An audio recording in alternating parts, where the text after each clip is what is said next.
টানা অনেকদিন বৃষ্টি হওয়ার পর হঠাৎ যখন বৃষ্টি থামবে তখনই কৃষকদের হুড়োহুড়ি লাগে ঔষধ ব্যবহারের জন্য। এবং এই সময় কৃষকরা সব থেকে বেশি ভুল করে ফেলে নিজেরা ভুল ডিসিশন নেওয়ার মাধ্যমে, এবং গাছ সম্পূর্ণরূপে নষ্ট হয়ে যায়। তার জন্য আজকের ভিডিওটি বিশেষভাবে বানানো।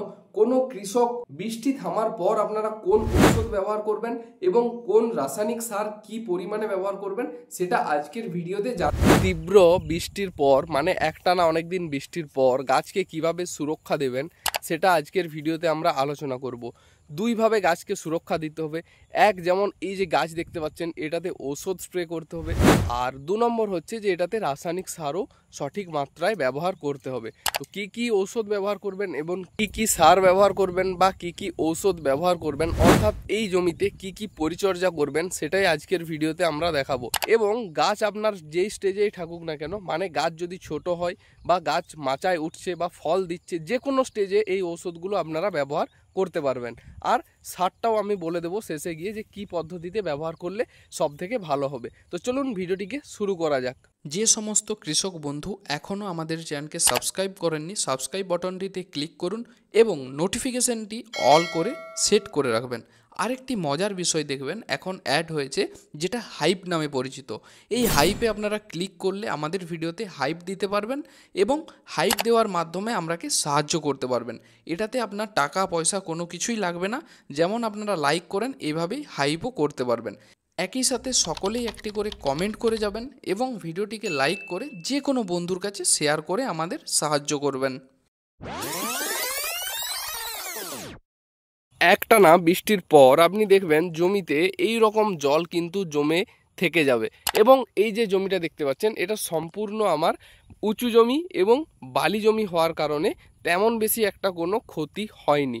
কারণ বিভিন্ন জায়গায় কৃষকের অনেক জমি কিন্তু ডুবে গেছে, আর আমাদের এই জমিগুলো উঁচু জমি হওয়ার কারণে জমিতে কিন্তু তেমন একটা জল নেই। যেমন দেখুন এখন জমিতে খুব অল্প পরিমাণে জল আছে, কারণ এখন দেখুন জমিতে খুব অল্প পরিমাণে জল আছে। আর কিছুক্ষণ আগেই বৃষ্টি থামলো, তো বৃষ্টি থামার পরেও খুব বেশি পরিমাণে জল জমে না আমাদের এই জমিগুলোতে। তাই এই ধরনের যারা উঁচু জমিতে চাষ করেন তাদের ক্ষতি হওয়ার সম্ভাবনাটা অনেকটাই কম। কিন্তু যাদের নিচু জমি বা জল জমে যায় তাদের গোড়া পচে গাছ নষ্ট হয়ে যাওয়ার সম্ভাবনাটাই বেশি থাকে। আমি আরও একটা জিনিস আপনাদেরকে ভালোভাবে দেখাই। দেখুন এটা হচ্ছে আমার ড্রেন, মানে এটা হচ্ছে আমাদের নালা, এবং এখান থেকে যে গাছের গোড়া দেখুন, গাছের গোড়া কিন্তু বেশ খানিকটা উঁচুতে, এবং এখানে দেখুন শিকড় কিন্তু বেশি পরিমাণে বেরিয়ে গেছে বৃষ্টির কারণে।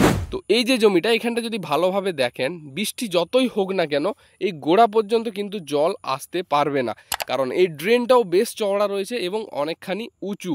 তাই গোড়াতে জল আসবে না বা গোড়া পচে আমার গাছ মারা যাবে না। কিন্তু যাদের এইরকম এখনো উঁচু বেড করা হয়নি বা জমিতে জল জমে যাচ্ছে তাদের গোড়া পচে যাওয়ার সম্ভাবনা অনেকটা বেশি থাকে।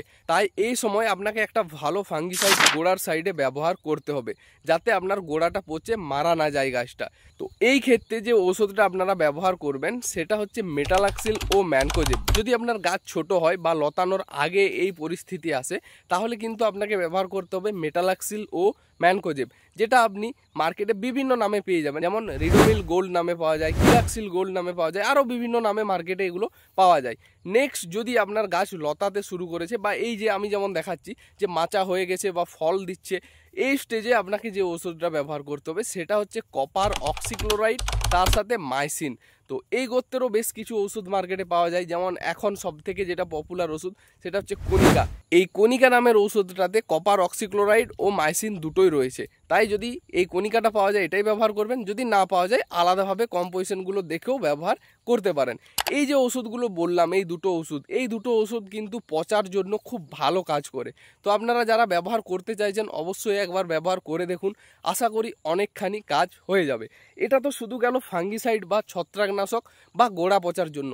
এছাড়াও আরও বেশ কিছু আপনাকে গুরুত্বপূর্ণ পরিচর্যা করতে হবে, কারণ বেশ কিছুদিন টানা বৃষ্টির পর গাছে হয়তো আপনার ওষুধ প্রয়োগ করাই হয়নি, তার জন্য গাছে পোকার চাপও বেশ ভালো রকম দেখা যাবে।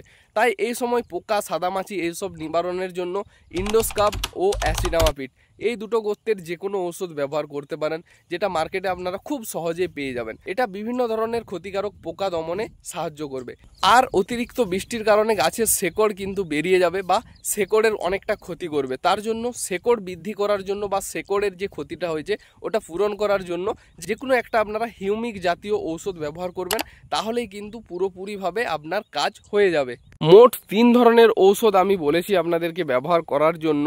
তো এরপর আপনাদের অনেকের কোশ্চেন থাকবে যে কোন ঔষধটা কোনটার সাথে মেশাবো বা কোনটার সাথে কোনটা মেশানো উচিত নয়, সেটাও আমি আপনাদেরকে এবার বলে দিচ্ছি। আপনারা যে পোকার ওষুধটা বললাম ওটা সবসময় চেষ্টা করবেন একটু আলাদাভাবে ব্যবহার করার জন্য, ওর সাথে কোনো কিছু না মেশানোটাই ভালো। এবার যেটা ছত্রাকনাশক বা ফাঙ্গিসাইড বলেছি ওটার সঙ্গে আপনারা চাইলে শেকড়ের ওষুধ ব্যবহার করতেই পারেন, কোনো রকম কোনো অসুবিধা হবে না। শেকড়ের ওষুধ যে কোনো আপনারা ব্যবহার করতে পারেন, সবগুলোতেই মোটামুটি কাজ ভালোই হয়। তো এরপর আরও একটা জিনিস লক্ষ্য করতে হবে, যখন আপনারা এই শেকড়ের ওষুধ বলুন বা ছত্রাকনাশক বলুন যাই বলুন না কেন এগুলো ব্যবহার করে নেবেন, তারপর আপনাকে একটা ভালো পিজিআর ব্যবহার করতে হবে। যেমন এই যে গাছটা দেখতে পাচ্ছেন, এখন গাছটা লতাচ্ছে, এই অবস্থায় সব থেকে ভালো কাজ করবে যে কোনো আপনারা বায়ো পিজিআর ব্যবহার করতে পারেন। যেমন আমার জমিতেই আমি 1-2 দিনের মধ্যে ব্যবহার করব রিভাইটেল সুপার বলে যে পিজিআরটি রয়েছে। এই পিজিআরটি ব্যবহার করার বেশ কিছু কারণ রয়েছে, কারণ বৃষ্টির পর গাছটা কিন্তু অনেকটা দমে যায়। এটা আপনারাও লক্ষ্য করবেন যে যখন বৃষ্টি হয় টানা 3 দিন বা 4 দিন, তখন কিন্তু গাছটা সঠিকভাবে বাড়তে পারে না, আর তার কারণেই এই পিজিআর ব্যবহার করাটা খুব জরুরি। তো আশা করছি যে ঔষধগুলো বললাম এগুলো আপনারা 1 থেকে 2 বার যদি স্প্রে করেন, তাহলে আবার আপনার গাছের যে গ্রোথটা ছিল পুনরায় বৃষ্টির আগে পর্যন্ত সেই গ্রোথটা ফিরে পাবেন। পাশাপাশি গাছের পাতাও হলুদ হবে না বা গাছ ঝিমিয়েও মারা যাবে না। তো এটা ছিল ঔষধ ব্যবহার করার প্রসেসটা, মানে কোন কোন ঔষধ আপনারা জমিতে ব্যবহার করবেন। এবার বৃষ্টির পর আরও একটা জিনিস যেটা আপনাকে করতে হবে সেটা রাসায়নিক সার প্রয়োগ করা। তো রাসায়নিক সারটা আপনারা কোন সার প্রয়োগ করবেন এবং কিভাবে প্রয়োগ করবেন সেটা এবার আপনাদেরকে বলবো।